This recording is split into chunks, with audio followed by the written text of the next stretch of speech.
आपकी मातृभाषा अंग्रेजी पूरी दुनिया में सबसे ज्यादा हमारे ही देश में घसी जाती है। और आपको शायद ये भी नहीं पता होगा कि अंग्रेजी के ज्यादातर शब्द संस्कृत से लिए गए हैं। एक समय था जब दूर दूर देशों से लोग यहाँ आते थे शिक्षा लेने, और अब समय ये आ गया है कि इस देश से लोग बाहर जा रहे हैं ज्ञान लेने। आज 15 अगस्त है, आज़ादी का दिन है और आप सभी को बहुत बहुत शुभकामनाएं, बहुत बहुत मुबारकबाद। फिल्मों ने भी अपनी जो एक जिम्मेदारी है वो पूरी तरह से निभाई है। कोई भी त्यौहार हो, कोई भी जश्न हो, फिल्में उससे दूर हो ऐसा हो ही नहीं सकता।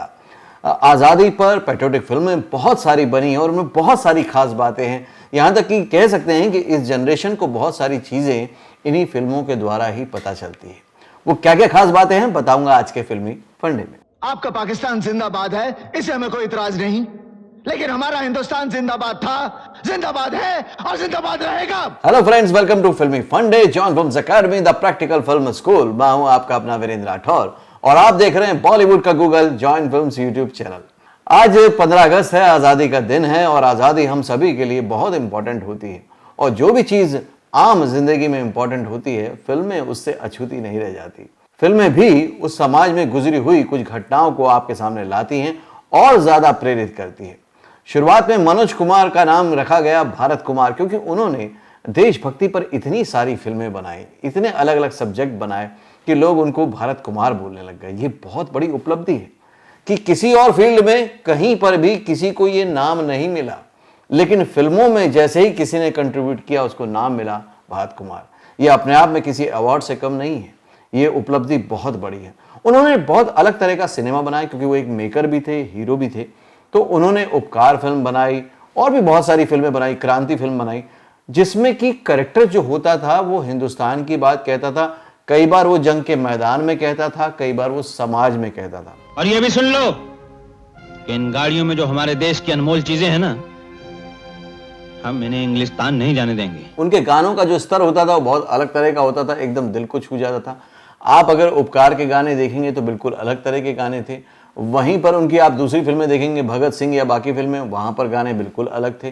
तो उन्होंने आम जिंदगी में, चाहे किसान हो, चाहे कोई और हो, या वो व्यक्ति हो जो कि फॉरेन कंट्री में गया है, वहां पर वो हिंदुस्तान की बात कह रहा हो कि जीरो दिया मेरे भारत ने, तो वहां पर भी जाके वो कैसे देशभक्ति की बात कर सकते हैं, ये उन्होंने दर्शाया था। तारों की भाषा भारत ने दुनिया को पहले सिखलाई। अब अगर आज के दौर की बात करें तो फिल्में जो ज्यादा पैट्रियोटिक चलती हैं उसमें आप देखेंगे तो एग्रेशन ज्यादा है। खासतौर से देखेंगे सनी देओल के रोल, आप जो भी बॉर्डर में, गदर 1, गदर 2 अभी तो धमाल मचा रही है।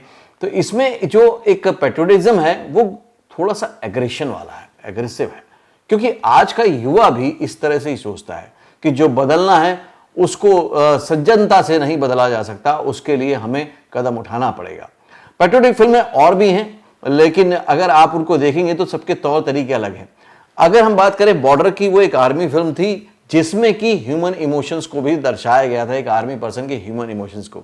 अगर पुराने ज़माने में बात करें तो हकीकत फिल्म ऐसी थी प्रहलाद साहनी की, जिसमें कि आर्मी थी फोर्स, लेकिन इमोशंस को भी दिखाया गया था कि उनके ऊपर क्या गुजरती है। उसके बाद रंग दे बसंती थी, वो यूथ की फिल्म थी जो बिल्कुल लापरवाह है, लेकिन अचानक ऐसी घटना घटती है जहां पे कोई बॉर्डर पे लड़ाई नहीं हो रही है, लेकिन देश के अंदर ही कैसी आज़ादी चाहिए उस पर बात हो रही है। उसके बाद अभी जब एक रियलिस्टिक घटनाक्रम आया उरी वाला, उसके बाद उस पर भी फिल्म आई और उसको भी लोगों ने बहुत पसंद किया। आज़ादी की बात जब भी होती है तो जो सबसे ज़्यादा कैरेक्टर हाईलाइट होते हैं वो होते हैं गांधी, जिस पर की फिल्म अवेलेबल है, वो भी देख सकते हैं आप। और इसके अलावा होता है भगत सिंह। भगत सिंह की तो एक खास बात यह है कि कुछ सालों पहले जब भगत सिंह फिल्म बन रही थी राजकुमार संतोषी की, एक साथ एक ही दिन 5 भगत सिंह फिल्में रिलीज हुई थी। ये ऐतिहासिक बात है। लेकिन जो सबसे ज्यादा फेवरेट रही, पसंद की गई फिल्म, वो थी भगत सिंह, जिसमें कि अजय देवगन थे। वहीं से सोनू सूद की भी शुरुआत हुई थी, क्योंकि एक भगत सिंह में वो भी हीरो थे, उनकी डेब्यू फिल्म थी, उन्होंने भी अपने करियर की शुरुआत की थी। तो वो भगत सिंह भी जरूर देखिएगा, बहुत अच्छी फिल्म है। इसके अलावा अभी अभी जो बहुत बड़ी हिट हुई, ऑस्कर में गई, RRR, वो भी एक पैट्रियोटिक फिल्म है, देशभक्ति के ऊपर फिल्म है। हालांकि वो पूरी तरह से कमर्शियल फिल्म है, फिक्शन फिल्म है, लेकिन फिर भी आपके अंदर देश भावना को जगाती है, आपको जागरूक करती है। इसके अलावा बहुत सारी ऐसी लिस्ट है फिल्म की जहां पर आप देखते हैं कि पैट्रियोटिज्म आता है, देशभक्ति आती है। यहां पर चक दे भी आती है शाहरुख खान की, जहां पर स्पोर्ट्स के द्वारा देशभक्ति को दर्शाया गया है। आपने कौन कौन सी अभी तक फिल्में देखी हैं और उन फिल्मों में क्या क्या खास बात लगी है उसको एनालाइज करके एक एक सेंटेंस में लिख के मुझे कमेंट बॉक्स में बताइए।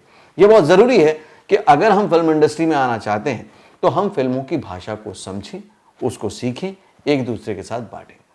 आपके हिसाब से जो अभी सिनेमा बन रहा है वो कैसा है, जो पहले सिनेमा बन रहा था वो कैसा है, उसमें से कौन सा कैरेक्टर आपका सबसे फेवरेट है वो भी मुझे जरूर शेयर कीजिएगा।